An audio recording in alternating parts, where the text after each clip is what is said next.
సార్వత్రిక ఎన్నికల ఫలితాలు మరికొన్ని రోజుల్లో వెలువడనున్నాయి. అయితే చాలా మందికి ఈ కౌంటింగ్ ప్రక్రియ ఎలా జరుగుతుందో తెలియదు. అసలు ఈవీఎంలలో ఓట్లను ఎలా లెక్కిస్తారు, రౌండ్లు అంటే ఏమిటి, ఈ వీడియోలో తెలుసుకుందాం.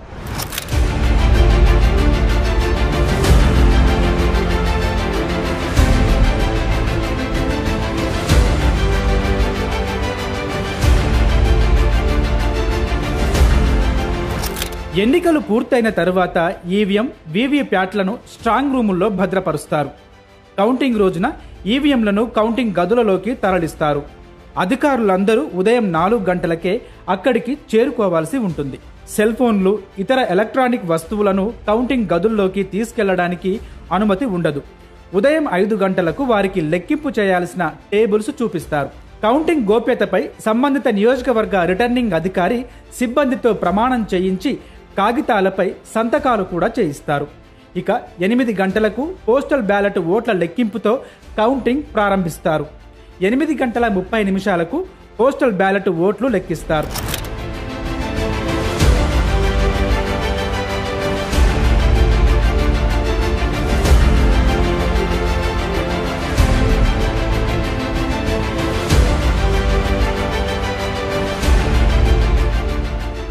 ఒకవేళ పోస్టల్ ఓట్లు ఎక్కువగా ఉండి వాటి లెక్కింపునకు మరింత సమయం పడితే ఆ కౌంటింగ్ కొనసాగిస్తూనే ఈవీఎంల ఓట్ల లెక్కింపు కూడా ప్రారంభిస్తారు.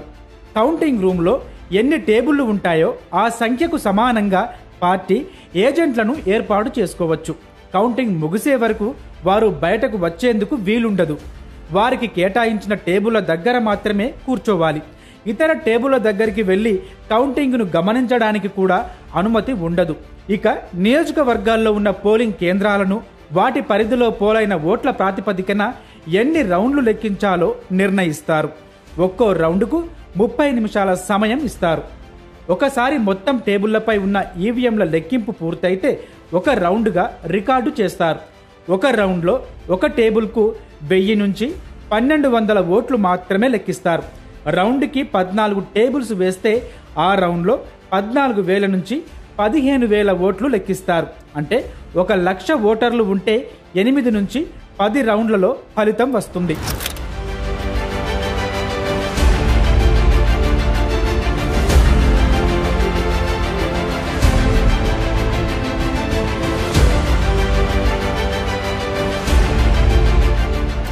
ఓట్ల లెక్కింపు కోసం ఈవీఎంలోని ఫలితాల విభాగానికి ఉన్న సీల్ను తొలగిస్తారు. బయట కనిపించే కప్పును తెరిచి ఈవీఎం పవర్ ఆన్ చేస్తారు. ఒకవేళ అది ఆన్ కాకపోయినా, స్క్రీన్పై అడ్డగీతలు వచ్చినా అందులో ఛార్జింగ్ లేదని లేదా తక్కువగా ఉందని అర్థం. ఇలా ఉన్నప్పుడు కొత్త బ్యాటరీని అమర్చుతారు. తర్వాత లోపల కనిపించే మరో సీల్ని తొలగిస్తారు. దాని లోపల ఫలితాలను డిస్ప్లే చేసే రిజల్ట్ మీటా కనిపిస్తుంది. ఆ మీటాను నొక్కగానే ఆ ఈవీఎంలో మొత్తం ఎన్ని ఓట్లు పోలయ్యాయి, ఏ అభ్యర్థికి ఎన్ని ఓట్లు వచ్చాయి అన్నది తెరపై కనిపిస్తుంది. ఆ వివరాలను అధికారులు జాగ్రత్తగా నోట్ చేసుకుంటారు.